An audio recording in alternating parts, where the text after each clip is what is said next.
So still at soil pressures at service loads, we will now consider orthogonality effects.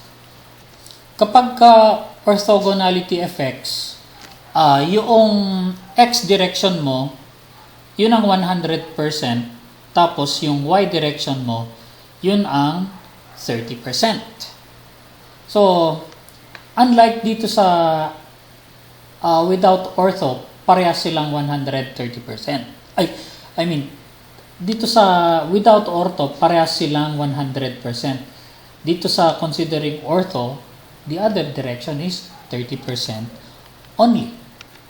Kaya, dalawang beses nating ko-computein ang ating stresses. So, meron tayong FA with EQ at X, tapos meron tayong EQ at Y direction. Okay? So, balik tayo dito. Ngayon, yung P all over L, constant yan. And, i-consider natin tong EQ at X direction. Okay, so ibig sabihin, ang earthquake natin is pag ganito. Ganyan ang palo ng earthquake. Kaya, ang 100% natin dito ay automatic si P all over BL, 100%. Pero itong EX is 100%. So, kulayan natin yan ng, let's say, red. Okay? Yan.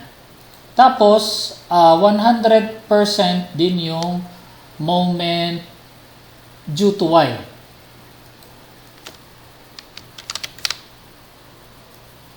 Yan.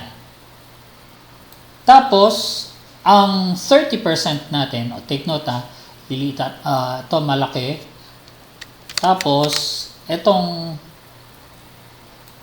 kulayan natin to ng, let's say, red. 100%, ano? Tapos, ito naman, yung 30%. So, kulayan natin to ng, okay, maintain natin yan na blue pero payat lang. Yan. So, ganyan.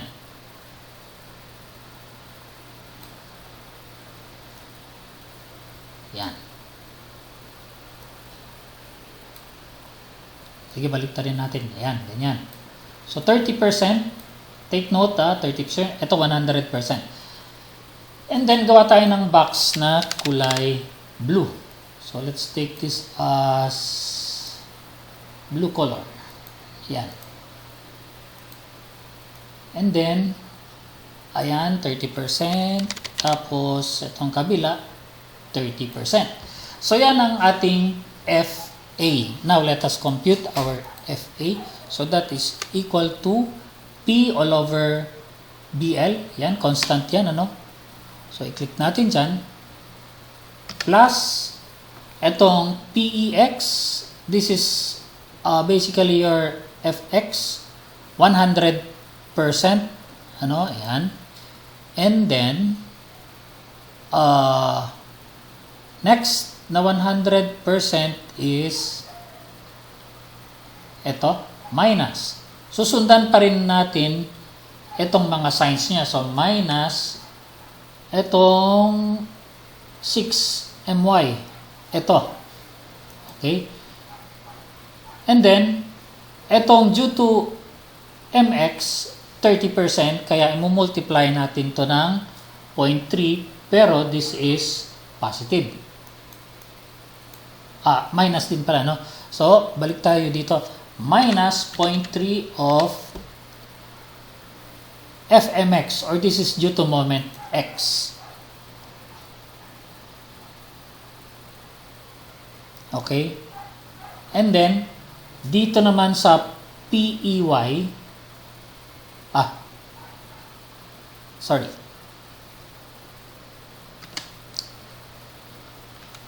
Ulitin ko na lang, ano?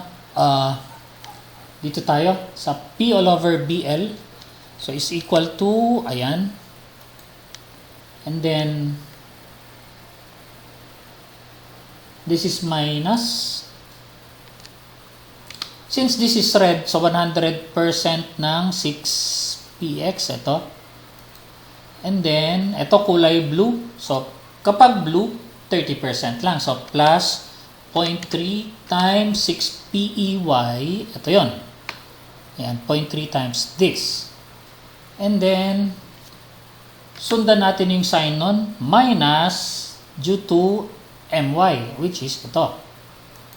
Okay? Tapos, susunod kulay blue ito. And then, minus yan. So, minus 0.3 times due to mx. Yan. So, that is how I got negative 45.18. Oops, this is 45.19 pala. Okay, next. Punta tayo ngayon kay B. Okay, so mag-insert ako ng text. So, itong column na yan, that is yung letter F. Ito, P all over BL. Tapos, ito namang PX. Itong column na yan, ito yung FX.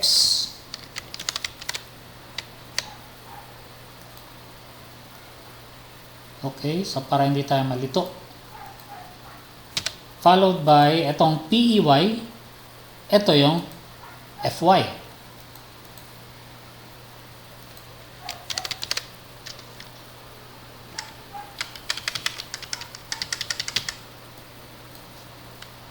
Tapos, followed by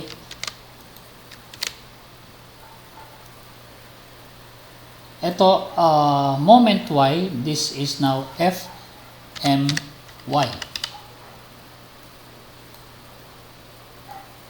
Tapos itong kabila, FMX.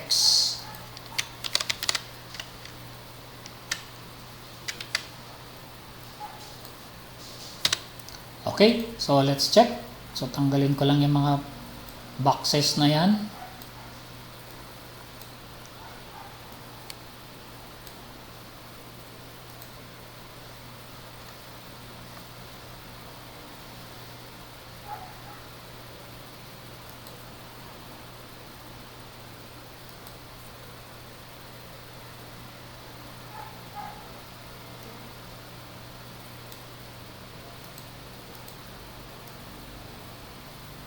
So, meron tayong F, tapos Fx, Fy,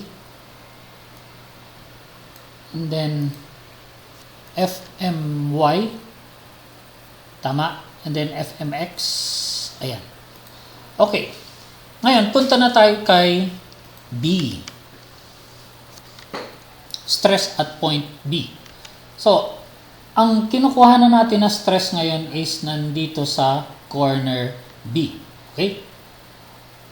And ang susundan natin ng mga signs would be ito, positive, positive, positive, and then minus. Okay?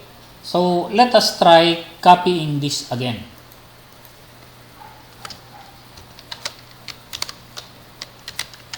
And then, palitan lang natin ulit yung signs. So, magiging plus, plus, plus, minus yung dulo.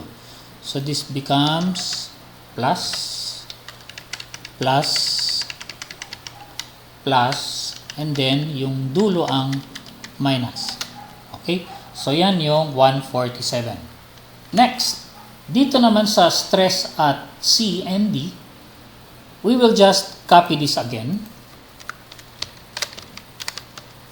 Pero, ang signs natin would be minus, minus, minus, and then plus yung dulo. Okay? So, minus, minus, minus, and then plus yung dulo. So, yan ang stress at point C, which is negative 65. Okay? Ayan, tama. Ngayon, punta tayo sa stress at D. Ang papalitan mo lang dyan would be this plus, minus, plus, plus. So, plus, minus, and then plus, tsaka plus. So, your stress at point D dito is 127.6121. Okay na ba yan? Mali. Meron kang soil tension at point A and point C. Ibig sabihin, itong edge ng footing mo, tumaas yan sa nagkaroon siya ng soil tension. Okay? Yan ang dapat natin i-prevent sa footing.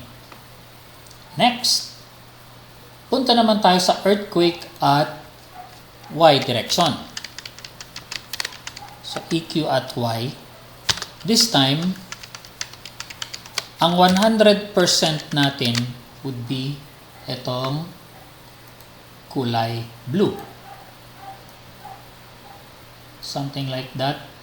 Tapos, 30% naman itong pula. Yan. So, balik tayo ngayon sa A.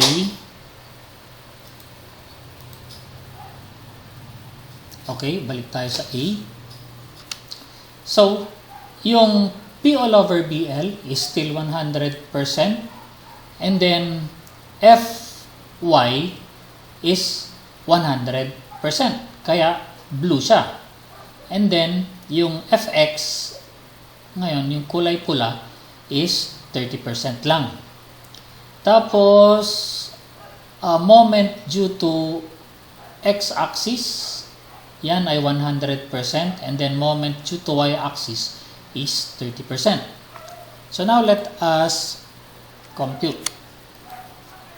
So, FA is equal to P all over BL. Again, susundan natin yung mga signages.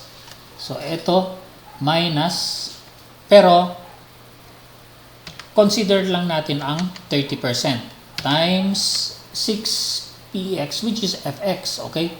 Yan. Next is 100% nung fy. So, and then plus ang ginamit niya dito, ano? So, plus fy. Tapos, minus 30%, 0.3 times FMY. Ayun. Then, minus, ayun o, minus 100% of FMX, which is that. Then, you press enter. Okay, next. Susundan natin ngayon yung pattern for F sub B, F sub C, and F sub D. Pero, ang mag-iiba lang yung kanilang signs. Okay? So, pwede na natin itong i-copy. Then, paste, paste, paste. Dito sa F sub B, magiging plus, plus, plus. And then, minus yung huli. Okay? So, plus, plus, plus, tsaka minus yung last. And then, dito sa C, minus, minus, minus, plus. So, this is minus, minus, then minus, and then plus yung dulo. And then, finally, sa stress at D, plus, minus, plus, plus. So, plus, minus, and then plus, tsaka plus. Okay? So, yan ang stresses at ABCD considering seismic at Y direction with orthogonality effects. Okay, so let's check. 45, 103 minus 20, 36.91. Okay, so make sure na dapat greater than 0 yan. So, ito, nag-fail siya, no? Lahat ng negative, fail yan. Otherwise, mag-increase ka ng dimensions. So, natapos na tayo sa soil pressure at service loads considering non-ortho and with orthogonality effects. Ang procedures niyan is very similar with checking soil pressure using checking of ultimate soil pressures. So ito yung natapos natin. Ayan. Dito na tayo ngayon sa number 3.